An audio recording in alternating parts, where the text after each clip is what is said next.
Useless old man. Just like that, with those two words, they called me that in my own home, my own son, sitting at the dinner table in front of the whole family. He said it without lowering his voice, without any shame. And I just stared at him. Without a word, I kept slowly chewing the piece of steak I had in my mouth, as if it didn't hurt me. But of course it hurt. It is not easy to swallow something like that. But in that moment, I understood it was not worth arguing. And the next day, with the sun barely coming through the living room window, I got up, grabbed my keys, called a locksmith, and changed every lock in the house. The front door, the back door, the gate. Everything without telling anyone, without raising my voice, without making a scene. Because in that silence, I already knew. The one who was out of place in that family was not me, it was them. Let me tell you who I am, since if you are going to listen, you should at least know the name of the old man speaking to you. My name is David Morgan, but my whole life people have just called me Mr. Morgan. I was born in a small town in the Midwest, grew up in the countryside working with my hands since I was a boy. I was a mason, a baker, I did it all. I did not have a fancy education, but I provided for my family. I raised my children with the little I had, always putting their plates before my own. And now at 73 years old, they come and call me useless. Imagine that dinner was on a Sunday. We were all sitting there, my children, my grandchildren, even that daughter-in-law who always looked at me with contempt. It was one of those dinners that used to be for celebrating and now seemed more like an obligation. I had been noticing the strange atmosphere for weeks. Silences, glances, as if I were in the way even when I opened the refrigerator. But that day was different. That day the hints stopped. My son, the youngest, the one I had helped the most when he lost his job, spat the poison directly. Useless old man. And I repeat, it is not that it did not hurt me. Inside, I felt like a stone was crushing my chest. But I learned that sometimes silence is louder than 1,000 screams. So I said nothing. I just ate, wiped my mouth, got up from the table, and went to my room. There, sitting on the bed, looking out the window, I thought all afternoon. I thought about everything I had done for them, and everything they were failing to do for me. That night, while the others slept, I stayed awake staring at the ceiling, and when dawn came without a word, I went out into the street. I walked to the neighborhood hardware store, the one old Frank always runs. I asked him for new locks, the best he had, new keys, complete sets, and he, without asking too many questions, sold them to me. I went back to the house and entered quietly. Everyone was still asleep, and it was there in that silence that I started changing the locks one by one with my own hands. Because if I still have anything, it is strength for that and dignity. When my son woke up and saw what I was doing, he stared at me, his face white. "What are you doing, Dad?" he asked. And I just told him calmly, looking him straight in the eye. Nothing. Just fixing what was broken. Because in this life, son, there are things that if you do not close them, they never finish breaking. The look on my son's face that morning. Believe me, I will not forget it as long as I live. His eyes were still half open with sleep. But when he saw me there at the entrance, kneeling, changing the locks with my own hands, the sleepiness vanished from him instantly. He did not know whether to shout at me, to approach, or to ask. But of course he asked. And I just told him that I was fixing what was broken. There was no need to say more. He did not have the courage to keep asking, and I was not going to give him any more explanations. The rest of the family started to get up little by little. My grandchildren, who barely noticed things, looked on curiously from the stairs. My other children with that scared look of those who know something has changed, but do not yet understand how. And my daughter-in-law, that woman was always good at playing the victim, but this time even that did not work for her. She stood in the kitchen with a cup in her hand, speechless. When I finished with the last lock, I stood up slowly, wiped my hands on an old rag, looked around, and with all the calm in the world, I said loudly enough for everyone to hear. From now on, whoever wants to enter this house asks me. There are no more keys for everyone, it is over. You can imagine the silence that followed. No one dared to say anything. And I expected nothing less, because even though it seems that being old means you have no strength left, what you never lose is the right to be respected. And if that has to be taught through actions, then so be it. A few long minutes passed in which everyone went back to their own business. Some pretended nothing was wrong, others acted offended, but I was not going to back down, not after everything I had endured. I went to sit in my usual armchair, the one next to the dining room window. From there I could see everything, the street, the yard, the entrance. I lit a cigarette, although I should not because of my lungs, and I sat there thinking, remembering things from before, from when I had built that house with my own hands, because I did not buy it ready-made, you see. We built that house little by little with savings, with effort, brick by brick, roof by roof, and to think that now they wanted to make me feel like I was in the way there. My son, the one who called me useless, approached me after a while. He walked slowly, like someone about to ask for something, but does not dare.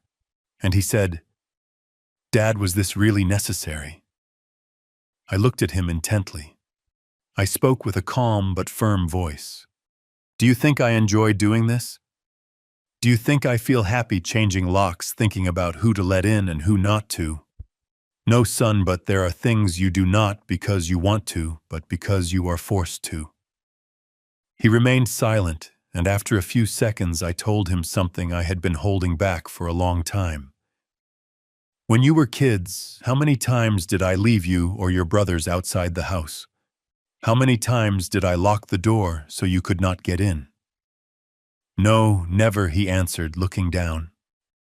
"Then understand it. I am doing it today because I have no other choice." It was not a long conversation. It was not necessary.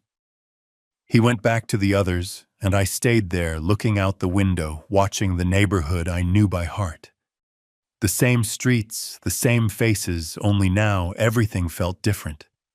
During the day, there were no big fights, no shouting. Everyone found their own space. Some started sending messages on their phones. Others locked themselves in their rooms. But I knew it would not be long before the comments started. And so it was.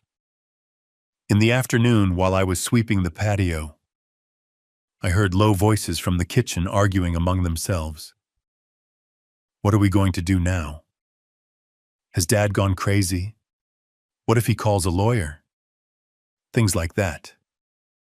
They thought I could not hear, but with age you learn to tune your hearing to what matters. That night at dinner, it was all silence. No one dared to look at me directly. And instead of feeling bad, I felt something I had not felt in a long time. Peace. Because after so much time swallowing my pride, I had finally set a boundary. I had finally made it clear that I am not just something you can toss aside when it is no longer useful. After dinner, I got up, went to my room, and before going to bed, I took out an old notebook I keep in the drawer. I have important things written down there, names, dates, documents. I started reviewing it because although they had not noticed, the house was still in my name. I had never changed the deed or put anyone else as the owner. And right there that night, I made an even bigger decision. But I will tell you about that later because that story is not over yet. That morning, when the first ray of sunlight was just beginning to filter through the living room windows, I was already awake, sitting in my armchair by the window with the same black coffee I have been making for myself every day for who knows how many years. I barely slept that night, but it was not out of nervousness. No, It was because I had already decided something bigger than just changing locks. That was already done. Now it was time for the next step, to make things crystal clear once and for all, so that what had happened the day before at that dinner table would never happen again. As I sipped my coffee, I looked out the window at the neighborhood, the same trees, the same old street, but with a different perspective. Because when you make real decisions, you start to see everything differently, calmer, with less noise inside. There was no anger in my chest. No sadness, just that firmness that sometimes you have to pull from where it seems there is nothing left. At 8 o'clock sharp, I stood up slowly. I went to my room. From the dresser drawer, I took out a large yellow envelope where I kept all my important papers, deeds, receipts, letters. There was what I needed. The deed to the house in my name, signed more than 40 years ago. And one more piece of paper, a number I had written down a long time ago, but had not wanted to use until that day. The contact information of a lawyer, an old acquaintance of mine, one of those who still respect older men. I tucked the envelope inside my jacket. I put on my hat and went out into the street without making a sound while everyone slept. I walked slowly with the calm of someone in no hurry, but with a purpose. The lawyer's office was not far, just a few blocks up Main Street. The man, Mr. Roberts, his name is, received me with a smile. He knew me from before, because years ago I had helped him with a piece of furniture in his house. "Mr. Morgan, what a surprise, what brings you here so early?" he asked as he offered me a seat. And I, without beating around the bush, took out the envelope and placed it on his desk. "Robert, I want to get all this in order. I want to make sure that when I am gone, things are done as they should be. And while I am still here, I want no one to take what is mine." He opened the envelope, reviewed the papers, and nodded slowly. "Everything is well preserved, Mr. Morgan. Do you want to make a will or a legal restriction?" "Both," I said. "But more than the will. I want it in writing right now that this house cannot be sold, mortgaged, or touched by anyone without my signature and authorization." Robert started preparing the papers, asking me for documents, details, while I briefly told him what had happened at home. I did not give him names. It was not necessary. I just told him that my own son had forgotten what respect was, and that I was not going to allow that to become a habit. We were there for about an hour, signing, reading, putting everything in order that had been stored away for years. And when I left there with the papers ready under my arm, I felt, how can I put it, as if a great weight had been lifted from my shoulders. Because now it was not just a matter of pride, it was a matter of law. I walked back home just as slowly, greeting a neighbor or two who peeked out. By then, it was mid-morning. When I opened the door with my new keys, of course, I saw that everyone was already awake, moving around the living room, the kitchen. Some looked at me as I entered, others pretended not to see me, but I was not in the mood for arguments. I went straight to the dining room, left the envelope with the papers on the table, and called out in a firm voice, "I want everyone to sit here for a moment. I have something to say." They approached one by one, some with unfriendly faces, others with curiosity. My son, the one who had uttered that phrase at the table, was the last to arrive. When they were all there, I sat down too with my hat in my hand and spoke slowly, like someone telling an important story. "I know things have been strange these past few days, and maybe some of you think I overreacted by changing the locks. But I want you to understand this once and for all. I built this house with my own hands. It cost me years, sweat, sacrifices, and to this day, it is still in my name. Today, I went to a lawyer and signed papers to make that clearer than ever. No one can sell, move, or decide anything about this house unless it is me. And when I am gone, things will be divided, as that paper says, not as you see fit." I saw the looks they exchanged, the whispers. Some started to protest quietly, others remained silent. And I will tell you more. I continued. Respect is not bought or inherited. It is earned. If you respect me, this will continue to be your home. If not, well, you know where the door is. And the keys, I have them. There were no shouts, no fights, just that dense silence that hangs when things are said without beating around the bush. My son lowered his head. My daughter-in-law crossed her arms. My grandchildren, those poor things, did not even understand what was happening. I stood up, picked up the envelope, and before going back to my armchair, I finished with a sentence I said without raising my voice. I would rather be alone in my house than accompanied and feeling like a burden. So you decide. And I left, letting everyone think what they wanted. Because sometimes the best way to teach is by example, not with empty words. But of course, that does not mean everything was resolved. Because there are things that even if you say them out loud, take time to settle. And what happened after that day, well, that was another story. The days that followed that morning were, how should I say it, calmer on the outside, but not on the inside. The house felt different. The sound of forced laughter was gone, and so were my son's harsh jokes. It was as if everyone was walking on tiptoes, careful not to make me angry. As if they knew that this time I had set a serious boundary. And I will confess something. I did not like it. I did not do it out of pride, but out of necessity. Because you can be a good father, a good grandfather, a good person. But there comes a time when if you do not make yourself respected, you will be walked all over. Every morning I continued with my usual routine. I got up early, made my black coffee, sat in my armchair by the window. From there I watched the neighbors go by, nodded to those who recognized me, and thought. A lot. I thought about everything I had lived through. About everything I had worked for to build that house. About how I had reached this point. Sometimes I wondered at what point the respect between a father and his son had broken. Because it was not always like this. When my boys were little, they looked at me as if I were the strongest man in the world. But the years, life's circumstances, they change people. And sometimes for the worse.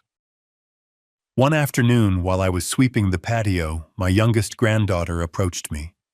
She had that serious little face of someone who wants to ask something but does not dare.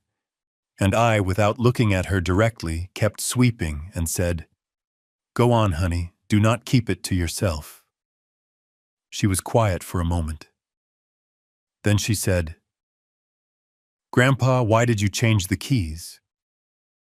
That question hit me gently but firmly. Because right there I realized that for children, things are not always as clear as they are for us adults. I bent down a little, leaning on the broomstick, and answered her. Because sometimes, for the grown-ups to understand, you have to do things that seem strange, honey. But it is so they do not forget that respect comes first. She nodded her head without asking more. And in her eyes, I swear I saw something I had not seen in anyone's eyes in that house for a long time. Real affection. Not pity. Not obligation. Affection. 2 weeks passed like this without major conflicts, but with that tension floating in the air. I kept my papers, stored my things in order. I left nothing in sight. I had already learned not to trust completely, not even my own family. Because when you get old, you learn to see things you did not want to see before. Like the way my sons looked at each other, talking in code, planning things, maybe thinking about how to get the house my things without me noticing. Until one day, one of them approached me with a paper in his hand. It was my eldest son, the one who had always been quieter, but now he had a serious face. He sat in front of me and said, "Dad, I have been thinking. Would not it be better if we got everything sorted out now, so there are no problems later?" I looked at him intently. I knew exactly what he was referring to. And without losing my cool, I replied, "And why are you worried about that now when you never cared before?" He looked down. "Because we are not getting any younger, Dad, and I do not want there to be problems between the brothers down the road." I took a sip of my coffee, looked at him again, and said, "That is already taken care of, son. I went to the lawyer. Everything is written and signed, and there will be no problems because everything will be done as I have arranged it." He clenched the paper in his hand, but said nothing more. He got up and left, looking serious. And there, sitting alone again, I understood that it was not just a matter of respect. It was that time had passed, and I was still holding on to what was mine because no one else was going to do it for me. That same night, while everyone was asleep, I got up again. I went to the kitchen, poured myself a glass of water, and stood there for a good while looking at the house in silence. Every brick, every piece of furniture, every corner had a piece of me. My effort, my history. And although from the outside it looked like just another house to me, it was much more than walls and a roof. I promised myself that I would not let anything or anyone take that from me. And if one day I had to leave, it would be because I decided to, not because I was thrown out. But what I did not know was that the decision I had made weeks ago to change the locks and put things in order would have consequences I did not expect. Because children, when they feel displaced, do not always react calmly, and I would discover that very soon. No one had to tell me. I could already feel it in the air that something was brewing. It was not just the silence or the way my sons looked over their shoulders at me. It was the way they lowered their voices when I entered the living room, or how they would suddenly lock themselves in their rooms with their phones glued to their ears. You do not need to be a psychic to know when something is being plotted in your own house. And I will tell you something straight from the heart. I was not surprised. Because when you stop being useful to your children in the way they expect, they no longer see you as a father, but as a burden. And I, as much as it hurt to think about it, had already accepted that. It was a Wednesday afternoon. I was sitting in my usual armchair with the window open looking at the street. The sunlight was already fading, casting that long shadow I have always liked to see. Because it reminds me that the day is ending, but not quite yet. Suddenly my youngest son approached me, the same one who had uttered that phrase at the table, the same one who had looked at me as if I were an old piece of furniture. He sat in front of me, his hands clasped, looking at the floor.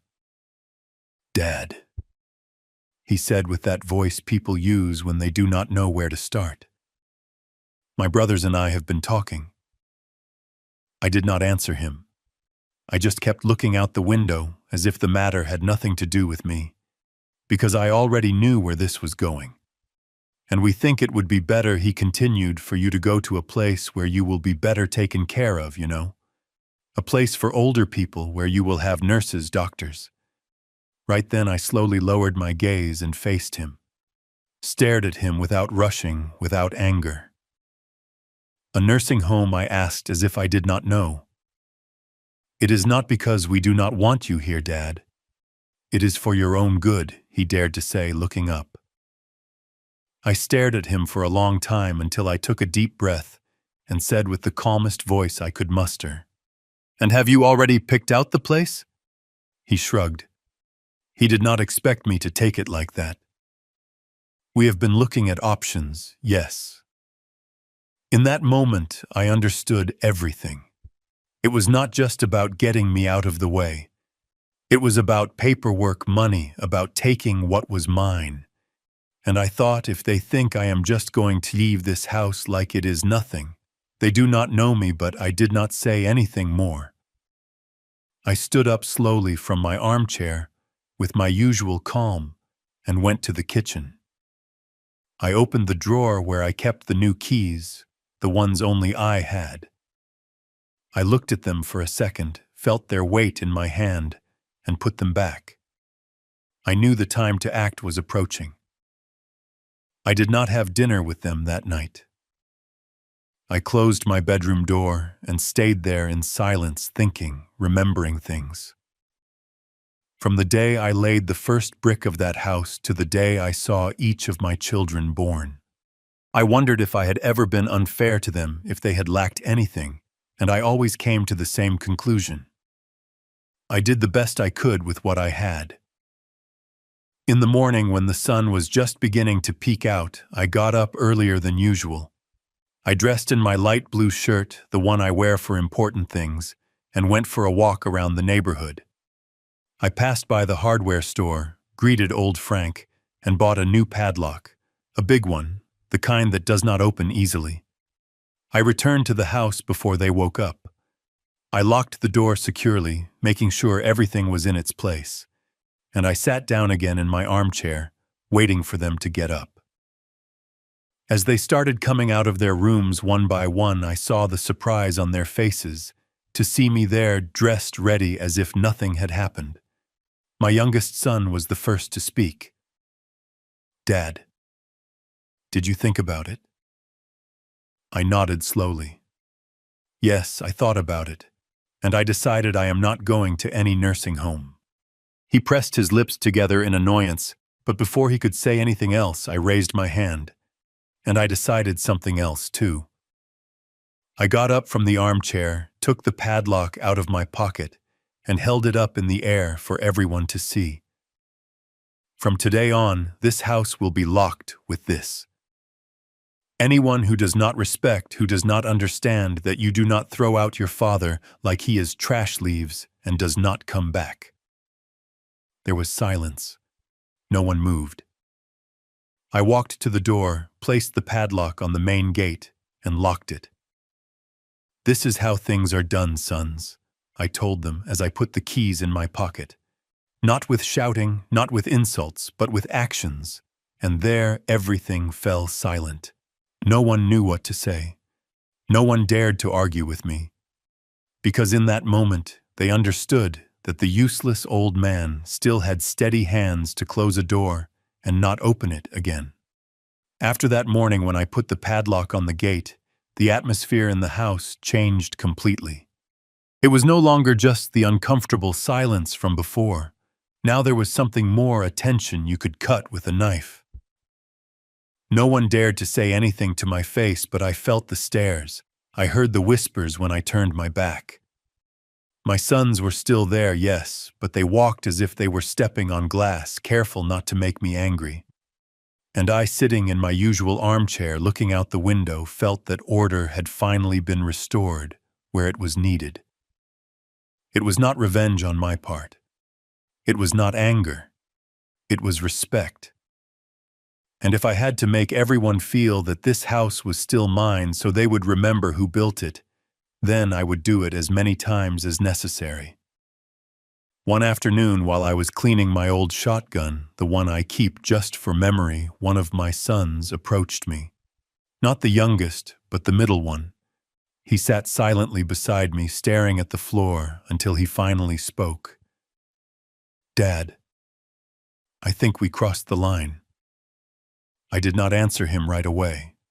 I kept cleaning the barrel of the shotgun as if what he had just said was not important. But inside I felt something stirring. Because even if you want to act tough, even if you say you do not need anyone, you are still a father. And for a son to admit something like that, it is no small thing. When I finished wiping the shotgun, I put it back in its place. I locked the cabinet and sat back down in my armchair. Only then did I look at him. "And why are you saying that now?" I asked. He shrugged. "Because we have been talking among ourselves, and I think we failed to appreciate everything you did for us, Dad." His words were sincere, I could tell. But I also understood that not everyone in the house thought the same. Because while one spoke like that, the others continued to look at me as if I were an obstacle, something that was only there because they had not yet figured out how to get rid of it. I simply told him, "I am glad you understand, but that does not change anything. The rules are already set."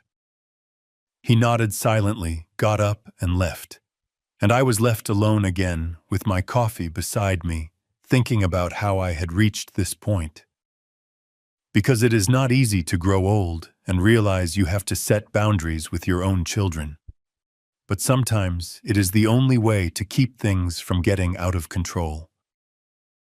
That same night after dinner, I calmly reviewed the papers again. I took out the envelope where I kept the deed to the house, the lawyer's documents. Everything in order. I wanted to be sure that if they ever came up with strange ideas, I would have everything ready to defend what was mine. My hand did not tremble as I did it. It was simply a precaution, like someone checking the locks before going to sleep. But what I did not expect was what happened the next day. Because at dawn, while I was making my coffee, I heard a noise at the entrance. I went to look and saw one of my sons, the youngest one, in fact, trying to force the padlock with a tool. He did not see me at first.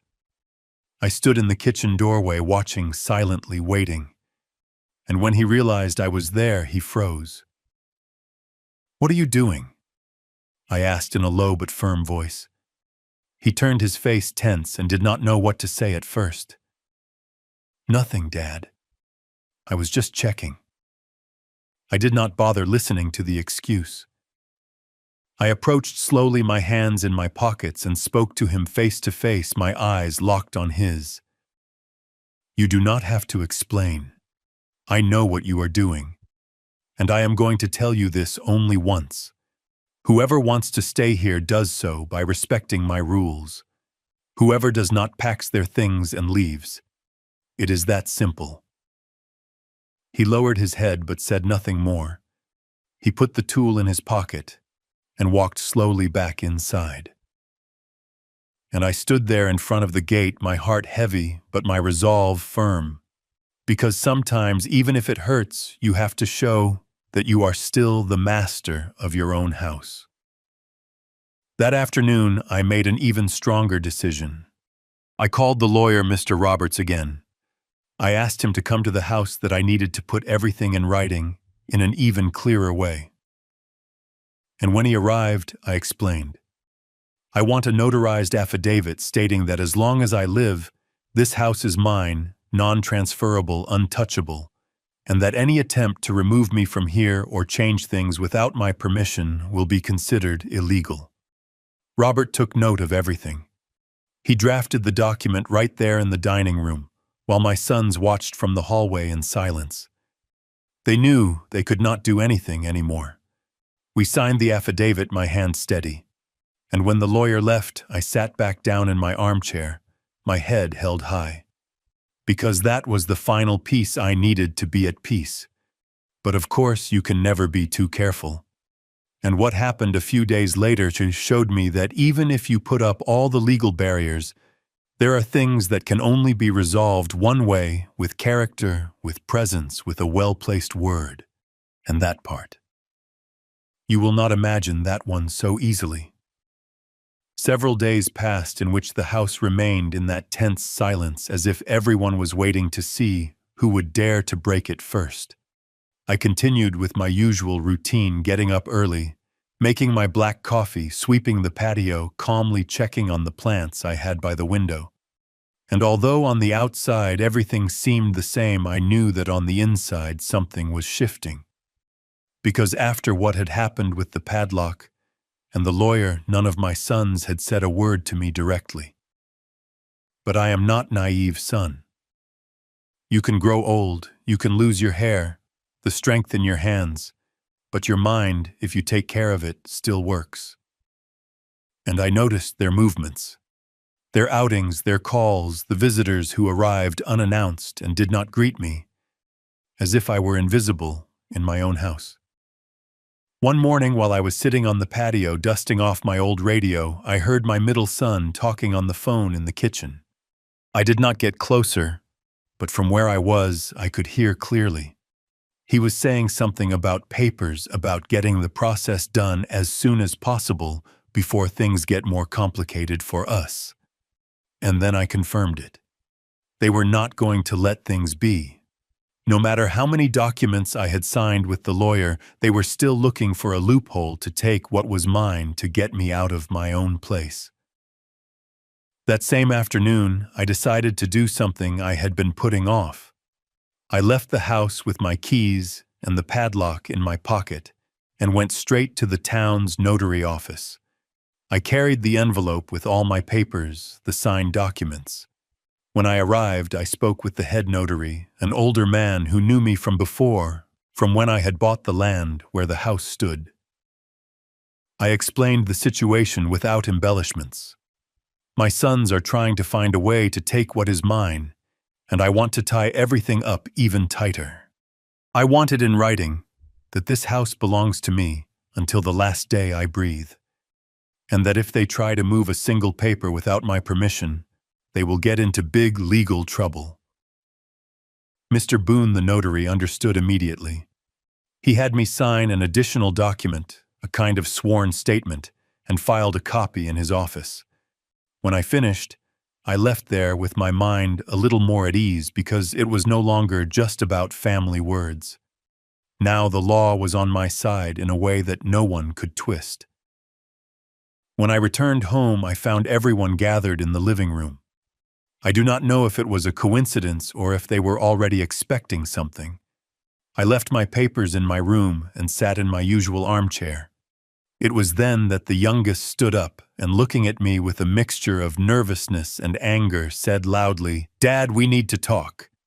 I gestured for him to speak, and there in front of everyone he blurted out what I had already imagined, that they had spoken to a lawyer on their own, that they wanted to do a transfer, that they said I was no longer in a condition to manage things alone. And as he spoke, I noticed that some of my other sons nodded in agreement, as if they were all in on the same plan. I waited for him to finish, and when silence finally fell, I stood up slowly, supporting myself with both hands on the arms of the chair. I looked at all of them one by one without rushing, and I said to them, a firm, clear voice without shouting, "You think that just because a man has white hair and walks a little slower, he no longer understands. Is that it? You think you can decide for me, that you can play at being owners of what you did not build. But you are wrong, because I may be old, yes, but I am no fool. I have already taken care of everything, and I am warning you now so you do not waste your time. If any of you tries to move a paper to change anything without my permission, you will face the law, and you will face me." There was a silence so profound you could hear the hum of the refrigerator. No one dared to say anything. Not even the youngest, the one who had started it all.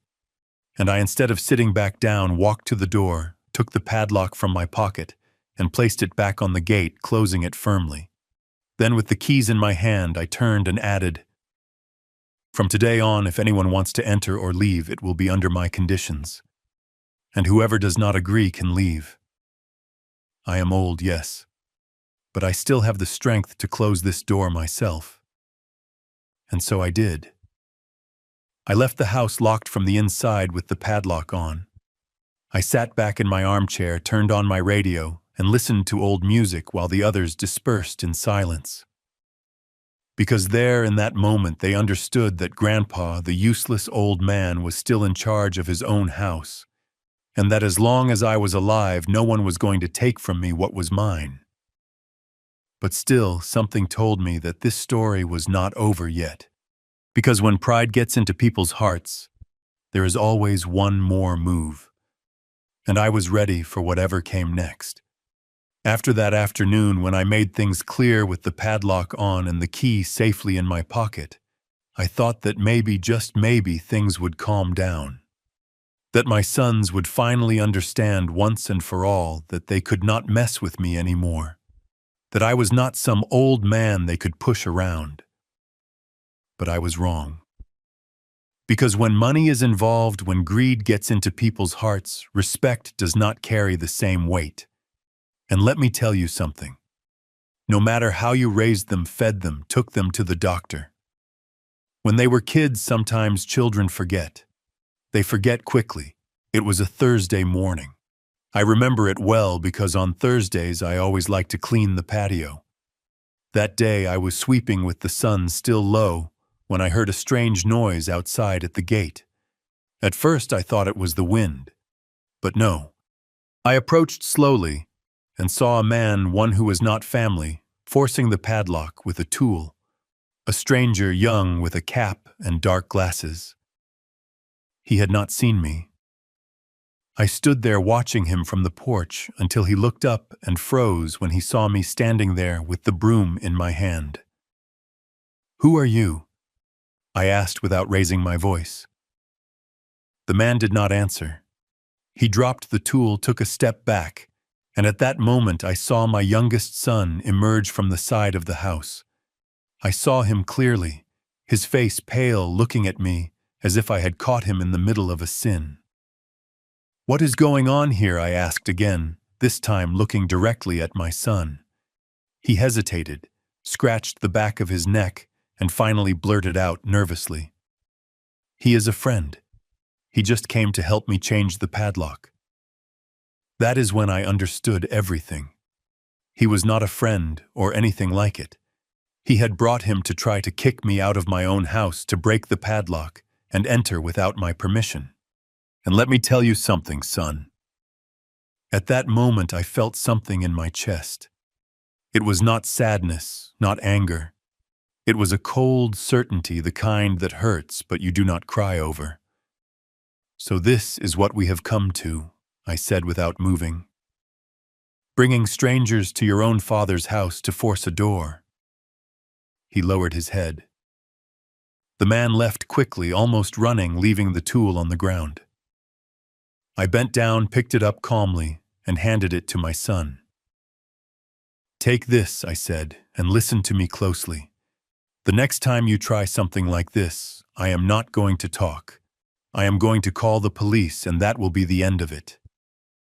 He nodded silently, took the tool, and went inside. I stood there a while longer, my heart beating slowly, looking at the gate. The key was still in my pocket, and there it would stay as long as I was breathing. That same afternoon, after what had happened, I decided not to just sit with my anger. I picked up the phone, called Mr. Swan, Roberts the lawyer, and asked him to come one more time. When he arrived, I told him everything that had happened, detail by detail. He said seriously, "Mr. Morgan, this is beyond a simple family fight. This is something else. If you want, we can file a report and notify the authorities." I thought about it for a moment, looking at my hands, which are not as strong as they used to be but still work for writing, for signing. "Do it," I said. "I want everything in writing, and if necessary, have them come to the house. Let my sons understand that this is no longer a game." That same night I signed the report. And the next day, 2 officers came to the house with the lawyer. It was not a big scene. It was not necessary. They just came in, took notes, and left the official notice posted on the front door, a legal document stating that the property could not be tampered with without the express authorization of the owner, which in this case was me. When my sons saw that, some got angry, others fell silent, but none dared to say anything to my face. I sat in my usual armchair, turned on the radio, and went on with my life. Because at that point, the only thing that mattered to me was peace, not revenge, not anger, just peace. That night, as I looked out the window at the starry sky, I thought about how everything had changed. How I went from being the father who cared for them, who fed them, to being the old man who was in their way. And I understood that as much as it hurts, that can happen to anyone. But I also understood something else, that you only lose what you do not defend. And I was not willing to lose anything else. And although that chapter seems like the end, there was actually still one detail left that would put everything in its place. A detail that not even my sons expected. Because sometimes when you think you have seen it all, life has a way of throwing you one last curveball. The days following the officer's visit, were filled with an almost absolute silence in the house. You could not hear laughter or fights or even the television. Everyone seemed to be on their own, walking slowly, as if the house was no longer the same. And in a way it was true. It was no longer the place where everyone did as they pleased. Now I was the one setting the rules. And I will tell you something. It is not easy to get old and have to command respect like that by force, but sometimes there is no other way. One afternoon, while I was sweeping the patio with the same care as always, one of my grandsons, the oldest one, approached me. He must have been about 20 years old, tall, skinny, with that look of not yet knowing his place in the world. He stood there beside me for a while without saying a word, and after a moment he said, "Grandpa, they say you should not be living alone anymore." I rested my hands on the broomstick. I looked at him slowly and asked, "And what do you think?" He lowered his head. "I do not know, I am just telling you what I heard." I looked at him a moment longer and replied calmly, "You can be surrounded by people and still be alone, son. The important thing is not how many people are in the house. It is who truly respects you." He nodded as if understanding something for the first time and left me there alone again with my thoughts. But that same day, towards the evening, something unexpected happened. I was already in bed with the radio on low when I heard a loud noise at the front door. I got up slowly without rushing. I grabbed my cane just in case, and I went out into the hallway. I saw shadows moving outside, people talking in low voices. And then I understood. They were trying to get in again. This time not secretly, this time head on. I did not turn on the light. I just stood there in silence, waiting. After a moment, the door burst open with a loud crack. Someone had broken the padlock. Two of my sons entered, the youngest and the middle one, their faces tense as if they were there to do something that could no longer be stopped. "What are you doing?" I asked from the darkness. They stopped, surprised to see me standing there without fear. The youngest spoke first. "Dad, this cannot go on like this. You cannot keep locking us all in. This house belongs to everyone." Right then, I felt something I had not felt in a long time. Not anger, not pain. A cold, firm calm, like someone who knows exactly what they have to do. "To everyone," I said, taking a step towards them. "To everyone. Or to me." They looked at each other, not knowing what to say. Then I told them, "Tomorrow you will all have a surprise, and I assure you, you are not going to like it." And I turned around, went back to my room, locked the door, and lay down again as if nothing had happened, because the time had come to make the final move, the definitive one. And this time there would be no turning back. The next morning I woke up before sunrise. I did not need a clock to know it was early. The cold air coming through the window told me so.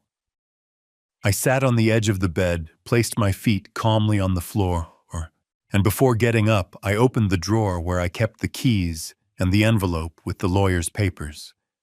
It was time. The night before, when my sons broke in, I understood that it was no longer just about respect. It was about dignity. And if there was one thing I was not going to lose in this life, even if I ended up completely alone, it was that my dignity. With the envelope under my arm and the keys in my pocket, I put on my light blue shirt, the one I always wear for important things. I went down to the kitchen, made myself a coffee like every morning, and drank it without rushing, looking out the window as the sky slowly brightened. Then I grabbed my cane, my hat, and left the house, locking the door behind me.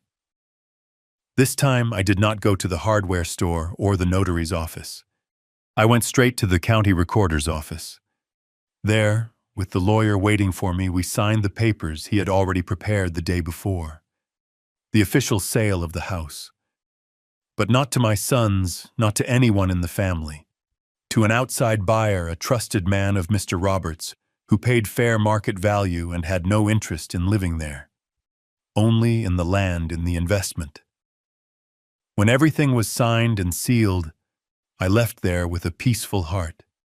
It was no longer my house, but it was not theirs either. And I will tell you something that might sound cold. It did not hurt me because that house was no longer the home I had built with my own hands. Now it was just walls where no respect remained. I returned around noon. I opened the door with the key one last time. My sons were there in the living room sitting waiting for me. I looked at them one by one without rushing and said, "This will be the last time I walk through this door. The house is no longer mine. I sold it." I saw their faces change color. Some jumped to their feet. Others sat frozen, not understanding. "What do you mean you sold it?" The youngest asked, almost shouting. "Just what you heard," I replied, leaning on my cane. "The house does not belong to us anymore. In a few weeks, you will have to find another place to live." The silence that followed cannot be described with words. It was as if time had stopped. And me. I just walked to the table. I left the keys on it along with the empty envelope and added, "I gave you my entire life. I raised you and cared for you till I defended you. And still you called me a useless old man. You treated me like I was worthless. So now it is my turn to decide. And I decide to start over." I took my hat, put it on calmly, and turned around. I walked to the door, opened it, and before leaving, I paused for a second to say one last thing. I would rather sleep under a tree than live in a house where I am no longer respected. And with that, I left.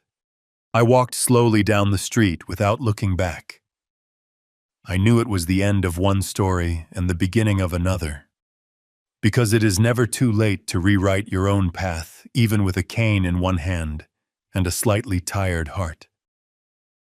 If you have listened this far, I thank you from the bottom of my heart for joining me. And I also want to thank the Story Corner channel for giving me the opportunity to tell my story. To help this channel, please subscribe here and share this video. Because every day there is a new story, and who knows, one of them might be just like yours too.